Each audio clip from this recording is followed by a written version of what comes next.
আপনার এই দীর্ঘ জীবন এর মধ্যে প্রচুর স্ট্রাগল আছে। হ্যাঁ, প্রচুর। তারপরে আছে অ্যাচিভমেন্ট, অনেক কিছু পাওয়া আছে। অবশ্যই। আপনি আপনার স্ট্রাগল আর কিছু পাওয়া, দেখো স্ট্রাগল মানে প্রথম জীবনে আমরা বাবার প্রোটেকশানে ছিলাম। তারপর আমি বিয়ে করলাম যখন কিছুটা নিজে, কিছুটা অ্যারেঞ্জ। যাই হোক, আমার হাজব্যান্ড সিজোফ্রেনিক ছিল, সিজোফ্রেনিয়া ছিল। তো সেই মানুষটাকে নিয়ে সারা জীবন সংসার করেছে এবং যখন উনি অসুস্থ হয়ে পড়তেন তখন এতটাই অসুস্থ হয়ে পড়তেন যে তাকে তাকেই করা মুশকিল। আবার যখন সুস্থ থাকতেন তখন ভীষণ ভালো। হ্যাঁ, অবশ্যই। আমি যে বললাম এই সমস্ত আমার ছবিগুলো ওরা ন্যাশনাল অ্যাওয়ার্ড পাওয়া এসেছিলেন এবং উনি যেহেতু উনি কলেজ লাইফটা শেষ করেই রাজস্থান চলে গেছিলেন, কলকাতায় কোনো দিন উনি আসেননি।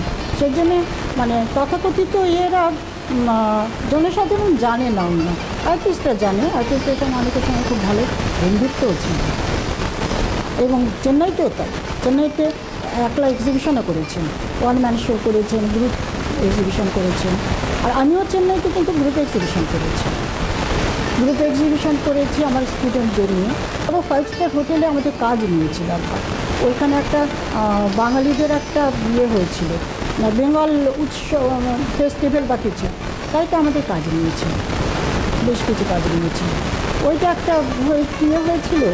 আর এক্সিবিশন করেছি, ওটা 2 করেছি। এই চেন্নাইতে লোকে আমাদের কাজ কিন্তু বিদেশেও গেছে।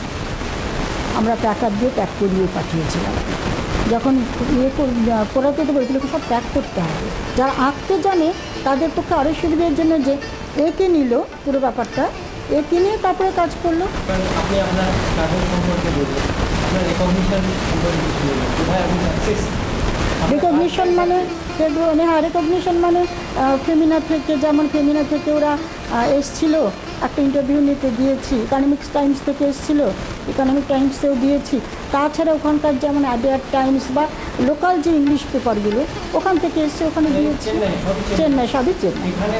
এখানে বোধ হ্যাঁ এখানে এসেছিলো। এখানে হ্যাঁ আমি আরেকটা কাজ করি, সেটা হচ্ছে সদিকে ফ্যাব্রিক। এখানে তোমার বোধহয় প্রতিদিন বা কিছুতে ওই শাড়ির ফ্যাব্রিক আর ইয়ে নিয়ে টেরাকোটা কাজ নিয়ে বোধহয় একটা হয়েছে। শাড়িতে ফ্যাব্রিকের কাজ, শাড়িতে ফ্যাব্রিকের কাজ। আর এটা নিয়ে বোধহয় একটা ইন্টারভিউ হয়েছিল এবং সেটা বোধহয় আমার মনে হচ্ছে যতদূর প্রতিদিন বেরিয়েছে।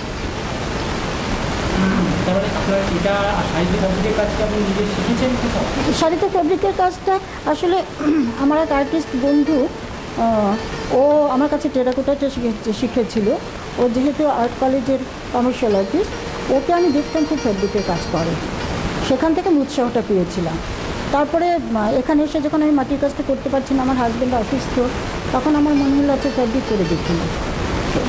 বিয়েটা তো আমি জানি কী করে করতে হয়, পুরো ব্যাপারটাতে প্রসেসটা তো আমি জানি। মাঝে মাঝে ওকে ফোন করেছি, ও আমাকে টিপস দিয়েছে। তারপর না আমি নিজে থেকে শুরু করলাম শাড়িতে কাজ। আমার হাজব্যান্ডের আঁকা থেকে আমি একটা কথা বলছি, আমি কিন্তু আঁকতে একদম পারতাম না। আমি যখন কাজ করতাম আমার স্টুডেন্টরা আমাকে বলতো, দিদি তুমি কী সুন্দর সোজা মাটিতে কাজ করো, তোমাকে আঁকতে হয় না। তা আমি ওদের বলতাম আমি তো আঁকতে পারিই না, আমি করবো। আমার ফ্যাব্রিক সবই আমার হাজব্যান্ডের আঁকা থেকে। তখন ওর আঁকা থেকে আমি করা শুরু আঁকা শুরু করলাম। আঁকতে আঁকতে দেখলাম না মোটামুটি আস্তে আস্তে হাঁটতে এসছে, তখন আমি শুরু করি। ওর থেকেই নেওয়া থেকে আঁকতাম। কখনো সখন হয়তো আমার ননদের মেয়েদের বলতাম এটা একটু এঁকে দিই, ওটা একটু এঁকে দিই, তো আমি আঁকতাম এঁকে। তখন আমি ওই আঁকতে কিছু কিছু এঁকে তখন আমি ওই আঁকা থেকে তৈরি করেছি। কখনো সখন হয়তো আমি কোনো একটা ভালো আঁকা দেখলাম, ওটা থেকে আমি ট্রেসিং করে নিয়ে তারপরে করেছি, কিন্তু বেশিরভাগ আমি নিজে এঁকেছি আমার হাজব্যান্ডের আঁকা থেকে।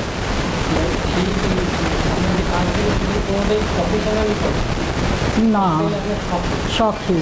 হ্যাঁ, আমি প্রফেশনালি কোনো কাজ করিনি।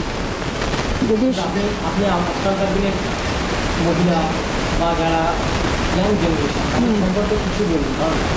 তারা তো ইচ্ছে করলে এটাকে প্রফেশনালি নিতেই পারে। হ্যাঁ, বাড়িতে দেখো যারা হাউস ওয়াইফ, হোম মেকার আজকাল বলে, তারা তো ইচ্ছে করে, তারা তো নানা রকম কাজ করছে, এগুলো তো নিতেই পারে।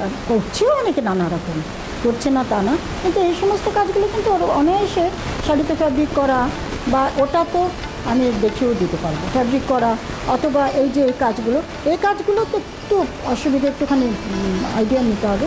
ফ্যাব্রিকটা কেউ করতে অনায়াসে করতে পারে, এটাও করতে পারে, একটু যদি সেন্স থাকে এটাও করতে পারে। বাড়িতে বসে ওরা অনায়াসে কাজগুলো, এবং ভালো বিক্রি ভালো হবে, রোজগার ভালো হবে। বিশেষ করে তোমার ফ্যাব্রিকে তো ভালো স্বাবলম্বী হতে পারে, কেন নানা রকম ওয়াল হ্যাঙ্গিং হয়, টি শার্ট হয়, ব্লাউজ হয়, শাড়ি হয়, বেড কভার হয়, সবই আমি করেছি, বেড কভার হয়, কাজে ওটাতে তো ভীষণ ভালো রোজগার করতে পারে। হ্যাঁ, আঁকার হাত থাকলে তো কোনো ব্যাপার না।